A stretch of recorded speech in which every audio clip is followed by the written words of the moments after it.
சிவபெருமானை சோதிக்க வேண்டுமே நினைத்து உமையவள் என்னமா செய்கின்றார் விஸ்வகர்மாவை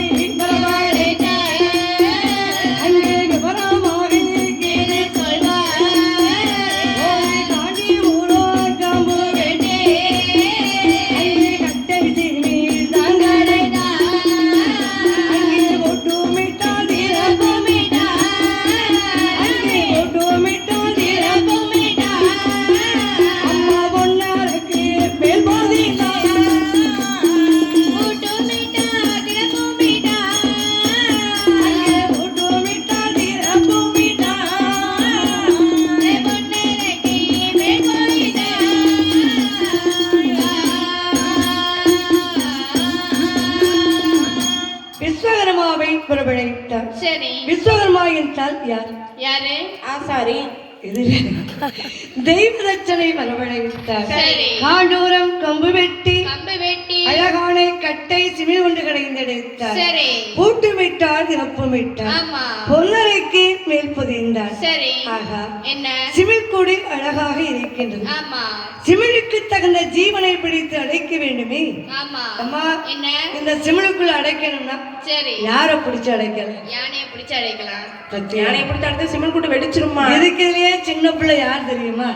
தீபாவை பிடிச்சு அடைச்சிருமா? ஆமா, பிடிச்சு அடைச்சிரும். வேண்டாம் அப்பா, சிமிழுக்கு தகுந்த ஜீவனை பிடித்து அடைக்க வேண்டும் என்று மனதிலேயே நினைத்து அங்கே சிறு உயிரா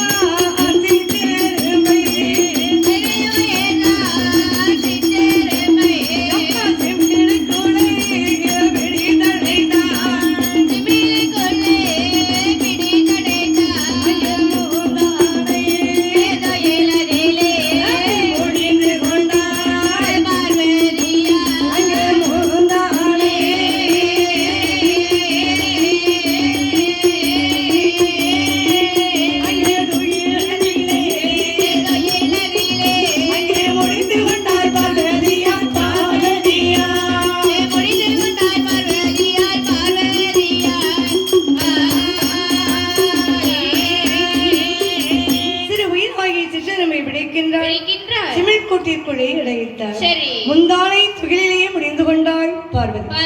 அப்படி பார்வதி பாறை கைலாசத்திலே இருக்க அங்கே சிவபெருமான் அனைத்து உயிர்களுக்கும் படியளந்து விட்டு கைலாசம் போக வேண்டுமே என்று வந்து கொண்டிருக்கின்ற அங்கே வரக்கூடிய நேரம் அந்த பார்மதா தேவியாகப்பட்டவர் பகவானை பார்த்தோம் பாரா தன்னை போல் இருக்கின்ற நீட்டிய காலை மடக்கினாளா?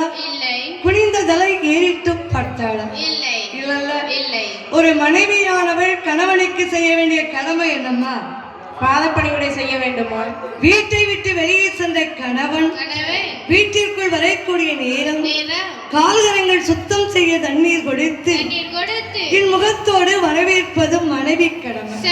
அது யாருக்கு? நல்ல கணவருக்கு. என்னம்மா நல்ல கணவருக்குன்னா அது மாதிரி பண்ணலாம். சரி, எப்படா மணி 12 ஆகுதுன்னு பச்சை கலர் போன பார்த்து போனா என்னமா செய்ய முடியும்? வாங்கின சம்பளத்தெல்லாம் கடையில கொடுத்துட்டு வந்தா அந்த அம்மா எப்படி வாங்கன்னு கேட்க முடியாதுல்ல. அங்கே பார்மதா தேவி ஆகப்பட்டவள் மௌனமாகவே இருப்பதை கண்டு பகவான் என்னமாக கேட்கின்றார்? அடியே பார்வதி, கவலையாக இருப்பதே இருப்பதே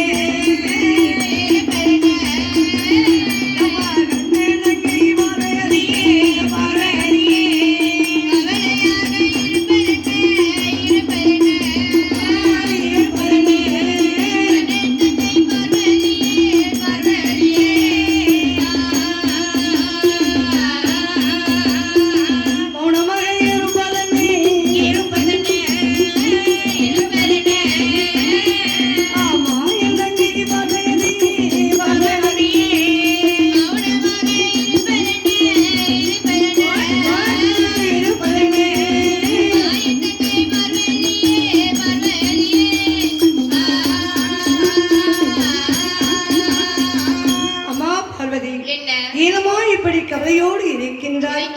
காரணத்தை சொல்லி சரி. பார்த்தார் சிவபெருமான். சிவபெருமான் பார்வதி என்ன கேட்கின்றார்? என்ன கேட்கின்றார்? சுவாமி, என்ன? தினந்தோறும் படியழைக்கிறேன் என்று சொல்கின்றீர்களே, ஆமா. உங்களால் எல்லா உயிர்களுக்கும் உயிர்களுக்கும் படியழைக்க முடியுமா? முடியுமா? ஏதாவது ஒரு உயிரை